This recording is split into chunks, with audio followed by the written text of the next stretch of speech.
গণ অভ্যুত্থানের বর্ষপূর্তির দিনে কক্সবাজার ভ্রমণ ও সেই ভ্রমণকে কেন্দ্র করে উদ্ভূত পরিস্থিতির আলোকে ৫ নেতাকে কারণ দর্শানোর নোটিশ দিয়েছে এনসিপি।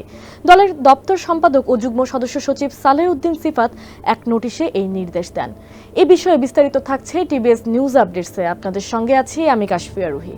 শোকজ পাওয়া ৫ নেতা হলেন এনসিপির মুখ্য সমন্বয়ক নাসিরউদ্দিন পাটোয়ারি, দক্ষিণ অঞ্চলের মুখ্য সংগঠক হাসনাত আব্দুল্লাহ, উত্তরাঞ্চলের মুখ্য সংগঠক সার্জিস আলম, সিনিয়র যুগ্ম সদস্য সচিব তাসনিম জারা ও যুগ্ম আহ্বায়ক খালেদ সাইফুল্লাহ। তাদের কাছে পাঠানো পৃথক পৃথক নোটিশে বলা হয়, গতকাল ৫ আগস্ট জুলাই অভ্যুত্থানের প্রথম বর্ষপূর্তি ও রাষ্ট্রীয় গুরুত্বপূর্ণ দিবসে আপনি এবং দলের আরও ৪ জন কেন্দ্রীয় সদস্য ব্যক্তিগত সফরে কক্সবাজার গিয়েছিলেন।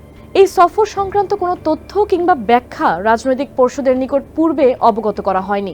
এমতাবস্থায় আপনার এই সিদ্ধান্তের কারণ ও প্রেক্ষাপট সম্পর্কে আগামী ২৪ ঘন্টার মধ্যে আহ্বায়ক জনাব মোহাম্মদ নাহিদ ইসলাম এবং সদস্য সচিব জনাব আক্তার হোসেনের নিকট সশরীরে উপস্থিত হয়ে লিখিত ব্যাখ্যা প্রদান করার জন্য আপনাকে নির্দেশক্রমে অনুরোধ করা যাচ্ছে।